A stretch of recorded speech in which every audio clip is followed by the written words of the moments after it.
నారా లోకేష్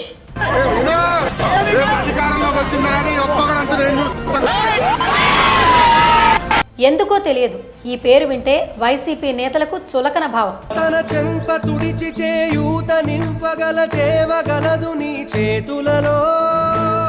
ఆయన గురించి మాట్లాడితే చాలు కించపరచడం, హేళన చేయటం గత 5 సంవత్సరాలుగా ఆంధ్రప్రదేశ్ రాజకీయాల్లో జరిగిన పరిణామం ఇది.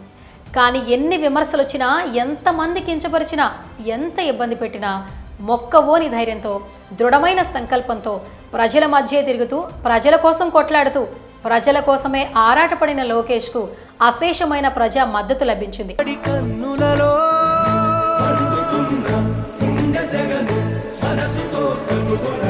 హేళన చేసిన నోర్లు మోగబోయేలా, కించపరిచిన వ్యక్తులు కృషించుకుపోయేలా రికార్డు విజయంతో లోకేష్ అంటే పప్పు కాదు, ఎగసిపడే నిప్పు అనేలా సమాధానం చూపించాడు ఈ యువనేత. ఆంధ్రప్రదేశ్ రాష్ట్రంలో 175 అసెంబ్లీ స్థానాల్లో హాట్ సీట్గా భావించిన మరొక స్థానం మంగళగిరి నియోజకవర్గం. మంగళగిరి నియోజకవర్గంలో లోకేష్ ఘన విజయం సాధించారు. 2019 ఎన్నికల్లో మంగళగిరి నియోజకవర్గం నుంచి పోటీ చేసి ఓటమి పాలైన లోకేష్ నాటి ఓటమి తరువాత వైఎస్ఆర్ కాంగ్రెస్ పార్టీ నుంచి అనేక మార్లు అవమానాలను ఎదుర్కొన్నాడు. ఎక్కడ పోగొట్టుకున్నామో అక్కడే వెతుక్కోవాలి అన్న చందంగా మంగళగిరి నియోజకవర్గంపై ఫుల్ ఫోకస్ చేసిన నారా లోకేష్ ఇప్పుడు మంగళగిరిలో విజయం సాధించారు. మంగళగిరిలో తన సమీప ప్రత్యర్థి అయిన కాండ్రు లావణ్యపై లోకేష్ గెలుపొందారు. అయితే నారా లోకేష్ 91,000 మెజార్టీతో ఘన విజయం సాధించారు. టీడీపీ శ్రేణులు మంగళగిరి నియోజకవర్గంలో సంబరాలు చేసుకుంటున్నారు. మంగళగిరి నియోజకవర్గంలో గతంలో ఎన్నడూ లేని విధంగా ఈసారి తెలుగుదేశం విజయం సాధించింది. 39 ఏళ్ల మంగళగిరి చరిత్రలో మొదటిసారి టీడీపీ మంగళగిరిలో విజయం సాధించింది. లోకేష్ మంగళగిరి నియోజకవర్గంలో చేసిన పలు కార్యక్రమాలు ఆయనకు మంగళగిరి ప్రజల మద్దతును తెచ్చిపెట్టాయి. అయితే ఈ నియోజకవర్గంలో తరచూ పర్యటించిన నారా లోకేష్ అక్కడి ప్రజల సమస్యల పరిష్కారానికి చేయవలసిన ప్రతీదీ చేస్తూ ప్రజల మనసులు గెలుచుకున్నాడు.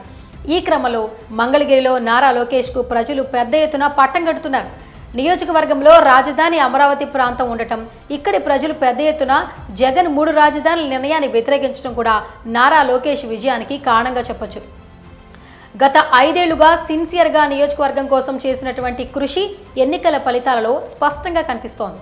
మరోవైపు ఈసారి నారా బ్రాహ్మణి లోకేష్ కోసం ప్రచారం చేయడం, లోకేష్ ఆలోచనలను ప్రజలకు వివరించడం, ఇక్కడ స్త్రీ శక్తి కేంద్రం ద్వారా మహిళలకు ఆర్థిక స్వావలంబన అందించడానికి ఆయన చేస్తున్న ప్రయత్నం, చిరు వ్యాపారులకు తోపుడు బండ్లిచ్చి అండగా ఉండటం కూడా ఇక్కడ లోకేష్కి కలిసి వచ్చేలా చేస్తుంది. మంగళగిరి నియోజకవర్గ ప్రగతికి తను వంతుగా ఏం చేస్తానో చెప్పిన లోకేష్ ఇక్కడ ప్రజల మద్దతును పొందడంలో 100% సక్సెస్ అయ్యారు. 2014 టీడీపీ ప్రభుత్వంలో ఎమ్మెల్సీగా ఎన్నికై మంత్రి పదవి చేపట్టిన లోకేష్ పై అప్పటి ప్రతిపక్షం పదే చేసిన ఆరోపణ బ్యాక్డోర్ మంత్రి. ప్రత్యక్ష ఎన్నికల్లో గెలవలేని లోకేష్ను మంత్రి చేశాడు బాబు అంటూ నానా రకాలుగా విమర్శించారు.